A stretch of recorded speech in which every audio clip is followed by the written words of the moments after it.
ओम शांति। Good morning. आज Sunday है। आज हम सभी अव्यक्त बाप दादा के मधुर महावाक्य सुनेंगे। 20 दिसंबर 2020 और यह रिवाइज मुरली है 20 मार्च 87। और आज प्यारे बाप दादा ने कहा है कि स्नेह और सत्यता की अथॉरिटी का बैलेंस। सत्यता एक अथॉरिटी है। तो प्यारे बाप दादा ने सत्य अर्थ का सत्य जो शब्द है उसके दो अर्थ बताए। सत्य माना सत्य और सत्य अर्थात अविनाशी। तो जैसे कि कहते हैं ना, सत्यम शिवम सुंदरम। तो सत्य माना कौन? परम पिता परमात्मा एक ही है। क्योंकि बाप दादा ने कहा है दुनिया में बाप तो अनेक है, लेकिन सत्य बाप एक ही है। हम सभी आत्माओं के पिता सत्यम शिवम सुंदरम है। तो आज की मुरली का शीर्षक भी यही है कि स्नेह और सत्यता की अथॉरिटी का बैलेंस। तो सुनते हैं प्यारे बाप दादा के अव्यक्त महावाक्य, अव्यक्त मुरली। आज सत्य बाप, सत्य शिक्षक, सत्य गुरु अपनी सत्यता के शक्तिशाली सत्य बच्चों से मिलने आए हैं। सबसे बड़े ते बड़ी शक्ति व अथॉरिटी सत्यता की ही है।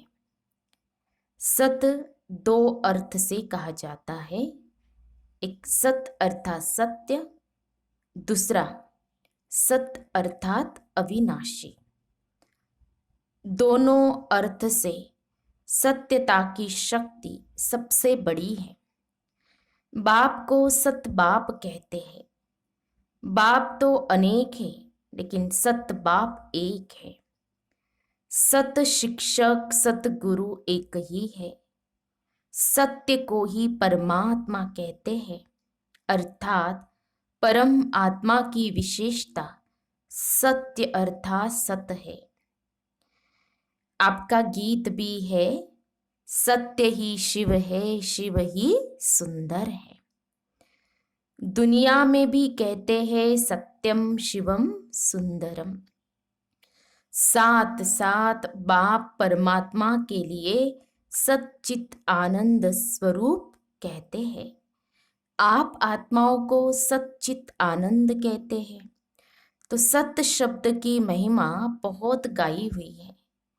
और कभी भी कोई भी कार्य में अथॉरिटी से बोलते तो यही कहेंगे, मैं सच्चा हूँ, इसलिए अथॉरिटी से बोलता हूँ। सत्य के लिए गायन है, सत्य की नाव डोलेंगी लेकिन डूबेगी नहीं। आप लोग भी कहते हो सच तो बिठो नच। सच्चा अर्थात सत्यता की शक्ति वाला सदा नाचता रहेगा, कभी मुरझाएगा नहीं, उलझेगा नहीं, घबराएगा नहीं, कमजोर नहीं होगा। प्यारे बाप दादा ने कहा जो सत्य होता है वो नाचता रहेगा, कभी मुरझाएगा नहीं, उलझेगा नहीं, घबराएगा नहीं, कमजोर नहीं होगा। सत्यता की शक्ति वाला सदा खुशी में नाचता रहेगा, शक्तिशाली होगा, सामना करने की शक्ति होगी, इसलिए घबराएगा नहीं। सत्यता को सोने के समान कहते हैं, असत्य को मिट्टी के समान कहते हैं। भक्ति में भी जो परमात्मा की तरफ लगन लगाते हैं उन्हों को सत्संगी कहते हैं, सत्य का संग करने वाले हैं। और लास्ट में जब आत्मा शरीर छोड़ती है तो भी क्या कहते हैं? सत्य नाम संग है। तो सत्य अविनाशी, सत्य सत्य है। सत्यता की शक्ति महान शक्ति है। वर्तमान समय मेजॉरिटी लोग आप सबको देखकर क्या कहते हैं? इन्हों में सत्यता की शक्ति है, तब इतना समय वृद्धि करते हुए चल रहे हैं। सत्यता कब हिलती नहीं है, अचल होती है। सत्यता वृद्धि को प्राप्त करने की विधि है। सत्यता की शक्ति से सतयुग बनाते हो। स्वयं भी सत्य नारायण, सत्य लक्ष्मी बनते हो। यह सत्य ज्ञान है, सत्य बाप का ज्ञान है, इसलिए दुनिया से न्यारा और प्यारा है। तो आज बाप दादा सभी बच्चों को देख रहे हैं कि सत्य ज्ञान की, सत्यता की अथॉरिटी कितनी धारण की है। सत्यता हर आत्मा को आकर्षित करती है। चाहे आज की दुनिया झूठ खंड है, सब झूठ है, अर्थात सब में झूठ मिला हुआ है, फिर भी सत्यता की शक्ति वाले विजयी बनते हैं। सत्यता की प्राप्ति खुशी और निर्भयता है। सत्य बोलने वाला सदैव निर्भय होगा, उनको कब भय नहीं होगा। जो सत्य नहीं होगा तो उनको भय जरूर होगा। तो आप सभी सत्यता के शक्तिशाली श्रेष्ठ आत्माएं हो। सत्य ज्ञान, सत्य बाप, सत्य प्राप्ति, सत्य याद, सत्य गुण, सत्य शक्तियाँ सर्व प्राप्ति है। तो इतनी अथॉरिटी का नशा रहता है। अथॉरिटी का अर्थ अभिमान नहीं है। अथॉरिटी का अर्थ अभिमान नहीं है।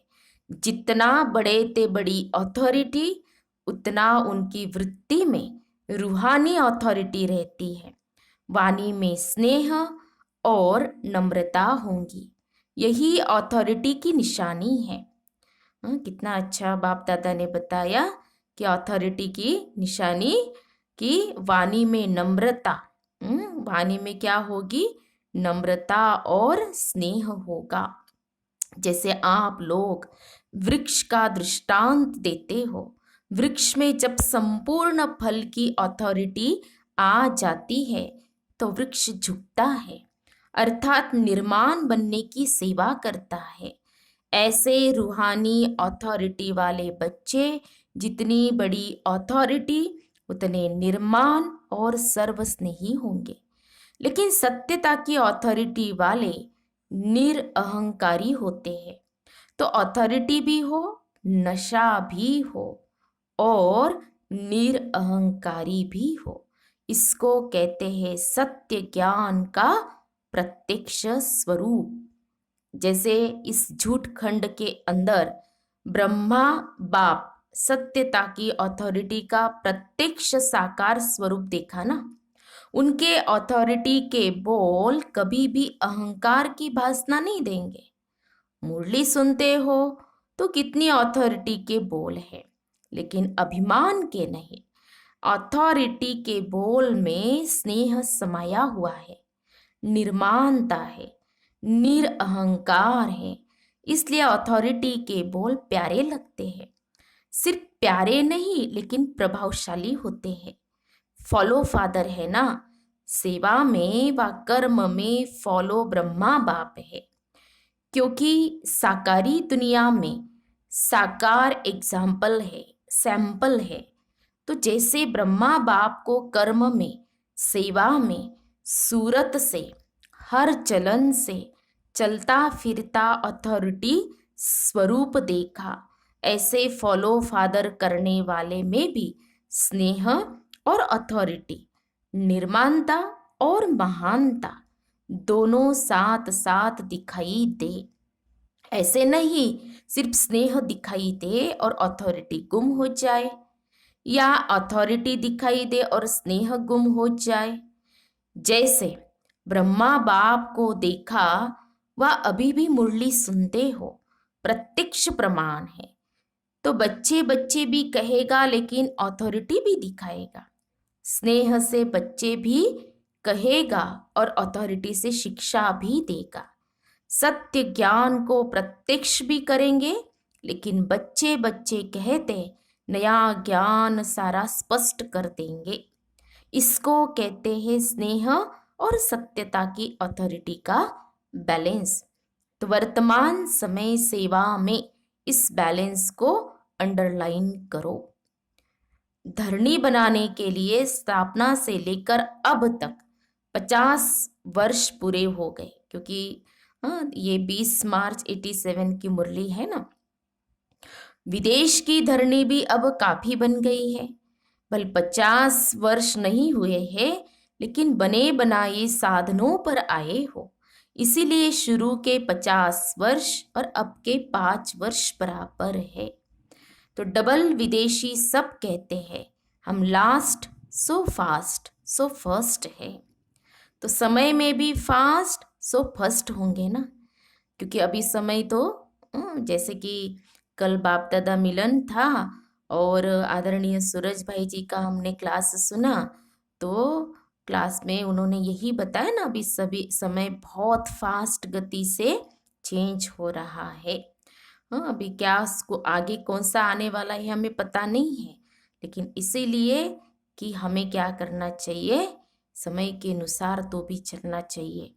तो समय में भी फास्ट सो फर्स्ट होंगे ना। निर्भय की अथॉरिटी जरूर रखो।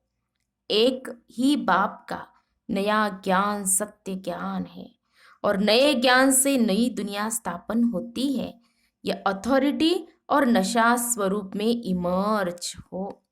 50 वर्ष तो मर्ज रखा, लेकिन इसका अर्थ यह नहीं कि जो भी आवे उनको पहले से ही नए ज्ञान की नए बातें सुनाकर कंफ्यूज कर दो। यह भाव नहीं है। अभी तो जैसे सुना ना, अभी तो कोर्स कराने का समय लगभग अभी पूरा हो चुका है। अब सेवा का स्वरूप चेंज हो गया है। बार बार बाप दादा ने हम बच्चों को अटेंशन खिंचवाया है मनसा सेवा के ऊपर। वृत्ति से सेवा करो। वृत्ति माना जो हम बार बार सोचते हैं, विचार करते हैं, उससे हमारी वृत्ति बनती है, और वृत्ति से फिर वाइब्रेशन फैलते हैं, और वाइब्रेशन से फिर वायुमंडल बनता है। और इसीलिए हमारी मनसा बहुत शुद्ध होनी चाहिए, जिससे हम सेवा कर सके। तो बस अब देने का समय है। तो जैसे उन्होंने अभ्यास कराया था ना सूरज भाई जी ने, कि सभी निर्भय और निर्विघ्न बन जाए, है ना। तो हमें ये देना है अभी। बस जो हम योग कर रहे हैं, तो योग माना अभी क्या करना है, क्योंकि बाबा हम बच्चों के द्वारा दे रहे हैं, तो बस देते जाना है, देते जाना है। तो धरनी, नब्स, समय, यह सब देख करके ज्ञान देना, यही नॉलेजफुल की निशानी है। आत्मा की इच्छा देखो, नब्स देखो, धरनी बनाओ, लेकिन अंदर सत्यता के, निर्भयता की शक्ति जरूर हो। लोग क्या कहेंगे यह भय न हो।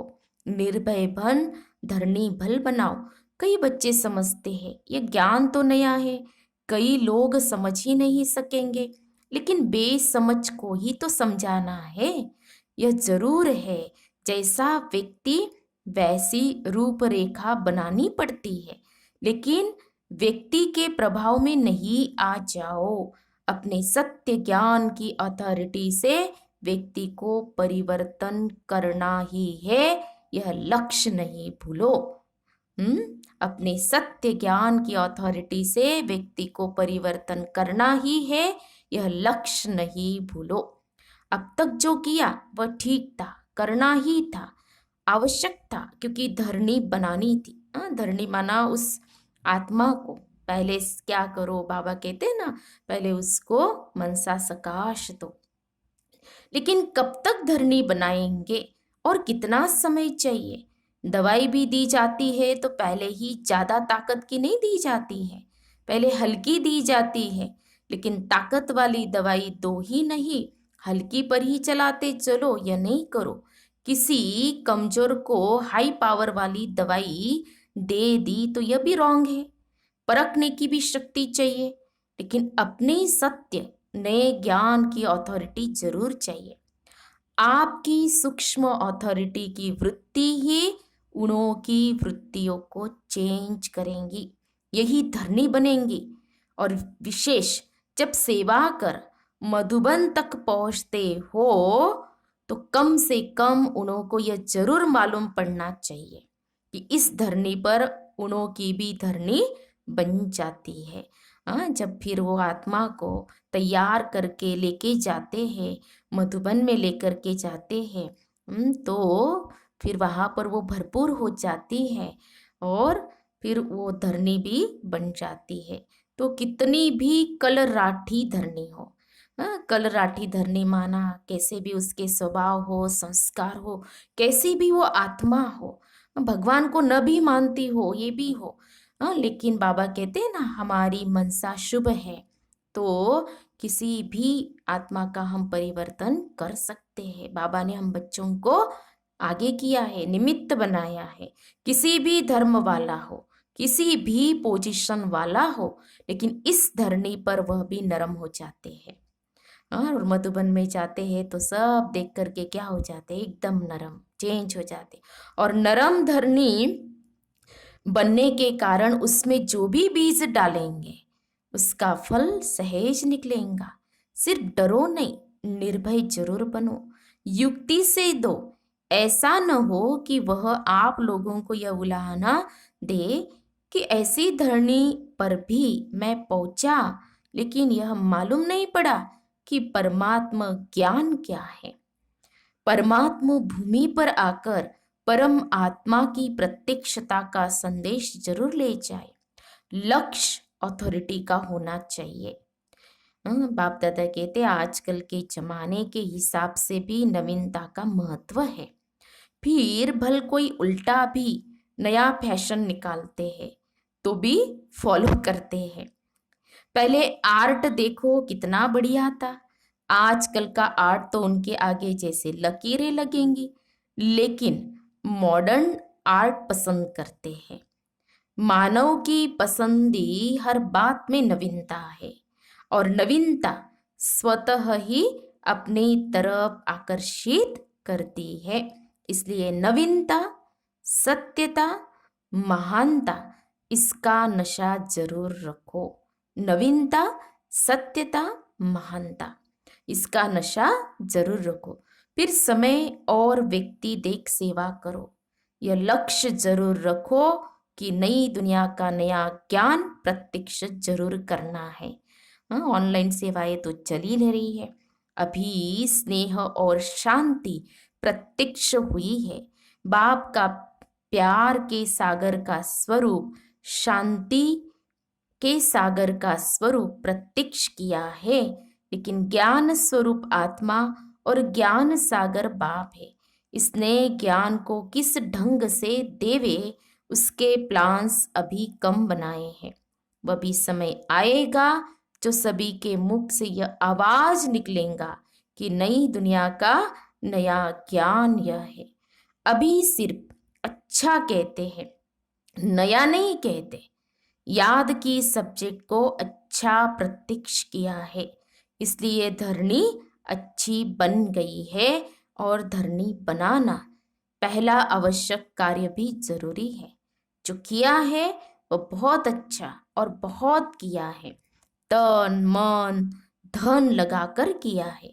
इसके लिए ऑफरिंग भी देते हैं। बाबा शाबाशी देते हैं। पहले जब विदेश में गए थे तो यही त्रिमूर्ति के चित्र पर समझाना कितना मुश्किल समझते थे।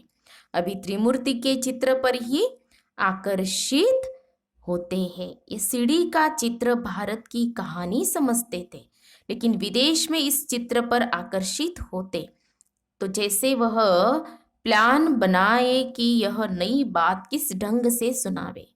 तो अब भी इन्वेंशन करो, यह नहीं सोचो कि यह तो करना ही पड़ेगा। नहीं, बाप दादा का लक्ष्य सिर्फ यह है कि नवीनता के महानता की शक्ति धारण करो। इसको भूलो नहीं। दुनिया को समझाना है, दुनिया की बातों से घबराओ नहीं। अपना तरीका इन्वेंट करो, क्योंकि इन्वेंटर आप बच्चे ही हो ना। सेवा के प्लान बच्चे ही जानते हैं। जैसा लक्ष्य रखेंगे वैसा प्लान बहुत अच्छे से अच्छा बन जाएगा। और सफलता तो जन्म सिद्ध अधिकार है ही है। इसीलिए नवीनता को प्रत्यक्ष करो। जो भी ज्ञान की गुह्य बातें हैं उसको स्पष्ट करने की विधि आपके पास बहुत अच्छी है और स्पष्टीकरण है। एक एक पॉइंट को लॉजिकल स्पष्ट कर सकते हो, अपनी अथॉरिटी वाले हो। कोई मनोमय व कल्पना की बातें तो है नहीं, यथार्थ है, अनुभव है। अनुभव की अथॉरिटी, नॉलेज की अथॉरिटी, सत्यता की अथॉरिटी, कितनी अथॉरिटीज है। हाँ, बाप दादा ने हम बच्चों को कितनी अथॉरिटीज दी। अनुभव की अथॉरिटी सबसे बड़ी अथॉरिटी, नॉलेज की, फिर सत्यता की अथॉरिटी, ये बहुत बड़ी अथॉरिटी है। तो कितनी अथॉरिटीज दी है। तो अथॉरिटी और स्नेह दोनों को साथ साथ कार्य में लगाओ। बाप दादा खुश है कि मेहनत से सेवा करते करते इतनी वृद्धि को प्राप्त किया है और करते ही रहेंगे। चाहे देश है चाहे विदेश है, देश में भी व्यक्ति और नब्ज देख सेवा करने में सफलता है। विदेश में भी इसी विधि से सफलता है। पहले संपर्क में लाते हो, यह धरनी बनती है। संपर्क के बाद फिर संबंध में लाओ, फिर संपर्क तक छोड़ नहीं दो। संबंध में लाकर फिर उन्हों को बुद्धि से समर्पित कराओ। यह है लास्ट स्टेज। संपर्क में लाना भी आवश्यक है, फिर संबंध में लाना है। संबंध में आते आते समर्पण बुद्धि हो जाए कि जो बाप ने कहा वही सत्य है। देखो कितनी सुंदर विधि बाप दादा ने हम बच्चों को बताई है। फिर क्वेश्चन नहीं उठते, जो बाबा कहता वही सही है, क्योंकि अनुभव हो जाता तो फिर क्वेश्चन समाप्त हो जाता। इसको कहते समर्पण बुद्धि, जिसमें सब स्पष्ट अनुभव होता। लक्ष्य यह रखो कि समर्पण बुद्धि तक लाना अवश्य है। तब कहेंगे माइक तैयार हुए हैं। माइक क्या आवाज करेगा? सिर्फ अच्छा ज्ञान है इन्हों का नहीं, यह नया ज्ञान है, यही नई दुनिया लाएगा। यह आवाज हो तब तो कुंभकर्ण जागेंगे ना, नहीं तो सिर्फ आंख खोलते हैं बहुत अच्छा कहे फिर नींद आ जाती है। इसलिए जैसे स्वयं बालक सो मालिक बन गए ना, ऐसे बनाओ। बेचारों को सिर्फ साधारण प्रजा तक नहीं लाओ, लेकिन राज्य अधिकारी बनाओ। उसके लिए प्लान बनाओ, किस विधि से करो जो कंफ्यूज भी न हो और समर्पण बुद्धि भी हो जाए, नवीनता भी लगे, उलझन भी अनुभव नहीं करे, स्नेह और नवीनता की अथॉरिटी लगे। अब तक जो रिजल्ट रही सेवा की विधि, ब्राह्मणों की वृद्धि रही, वह बहुत अच्छा है, क्योंकि पहले बीज को गुप्त रखा, वह भी आवश्यक है। बीज को गुप्त रखना होता है, बाहर रखने से फल नहीं देता। धरनी के अंदर बीज को रखना होता है, लेकिन अंदर धरनी में ही न रह जाए, बाहर प्रत्यक्ष हो, फल स्वरूप बने। यह आगे की स्टेज है, समझा? लक्ष्य रखो, नया करना है। ऐसे नहीं कि इस वर्ष ही हो जाएगा, लेकिन लक्ष्य बीज को भी बाहर प्रत्यक्ष करेगा। ऐसे भी नहीं सीधा जाकर भाषण करना शुरू कर दो। पहले सत्यता की शक्ति की भासना दिलाने के भाषण करने पड़ेंगे। आखिर वह दिन आए, यह सबके मुख से निकले।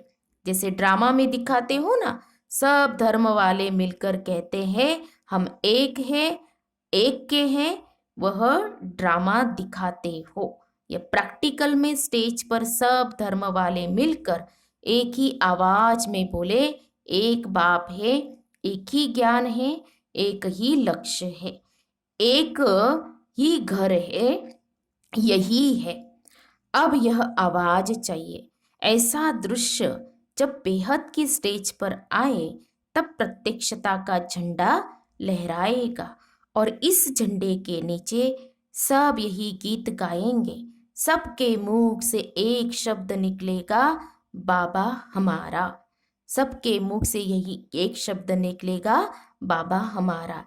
तब कहेंगे प्रत्यक्ष रूप में शिवरात्रि मनाई, अंधकार खत्म हो, गोल्डन मॉर्निंग के नज़ारे दिखाई देंगे। इसको कहते हैं आज और कल का खेल।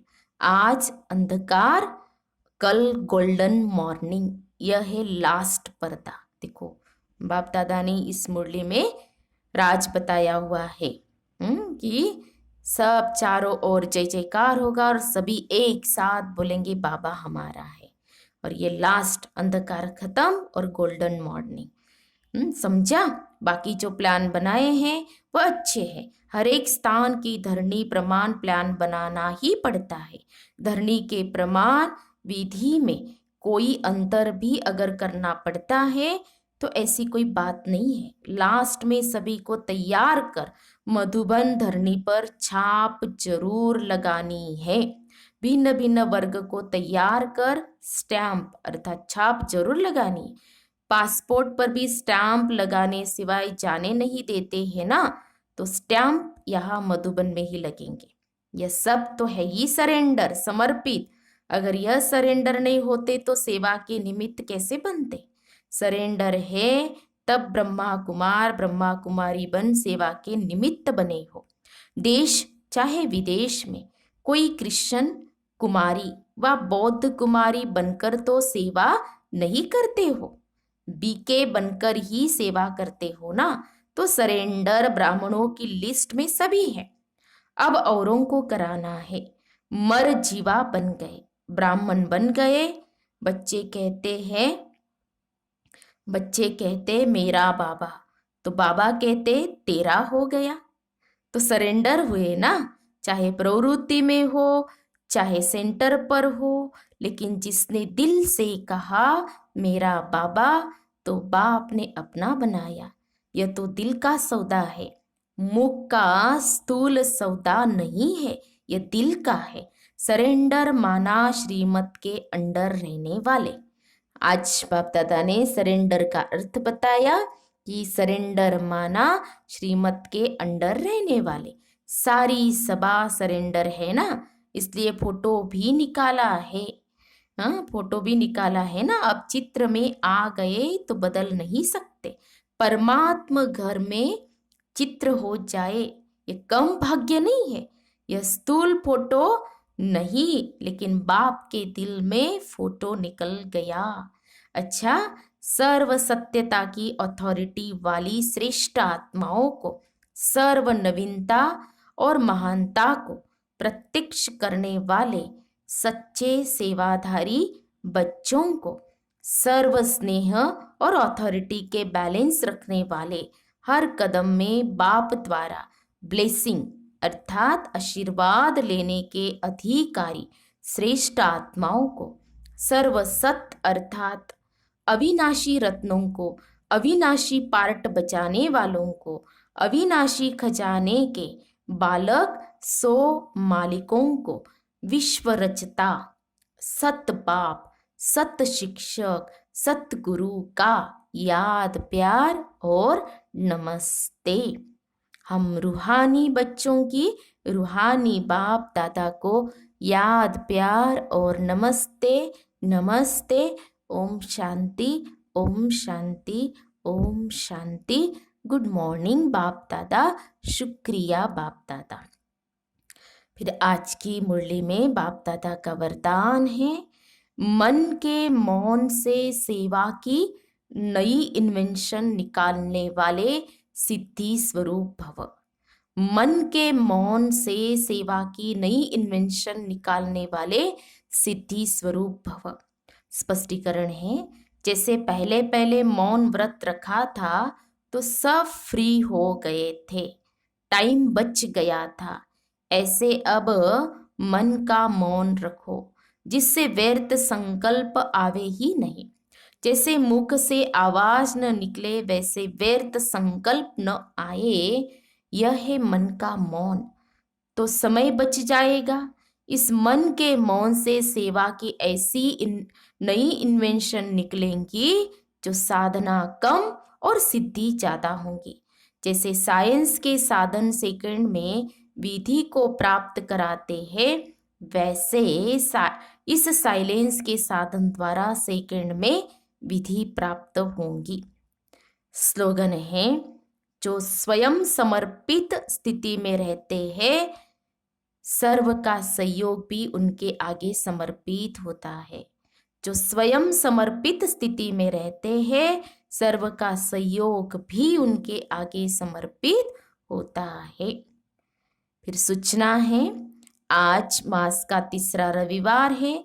सभी राजयोगी तपस्वी भाई बहनें सायंकाल 6:30 से 7:30 बजे तक विशेष योग अभ्यास के समय अपने लाइट माइट स्वरूप में स्थित हो भ्रुकुटी के मध्य बाप दादा का आह्वान करते हुए कंबाइंड स्वरूप का अनुभव करें और चारों ओर लाइट माइट की किरणें फैलाने की सेवा करें। तो ये थे प्यारे बाप दादा के अव्यक्त महावाक्य, मधुर महावाक्य हम सब ने सुने। तो आज सभी रिवाइज करेंगे और नोट भी करेंगे। बाप दादा ने जो हम बच्चों को कहा है, सत्यता की ऑथोरिटी, स्नेह और सत्यता की ऑथोरिटी का बैलेंस, और बहुत सारे सुमान भी बाप दादा ने दिए, वो भी जरूर निकालेंगे, उसका अभ्यास करेंगे।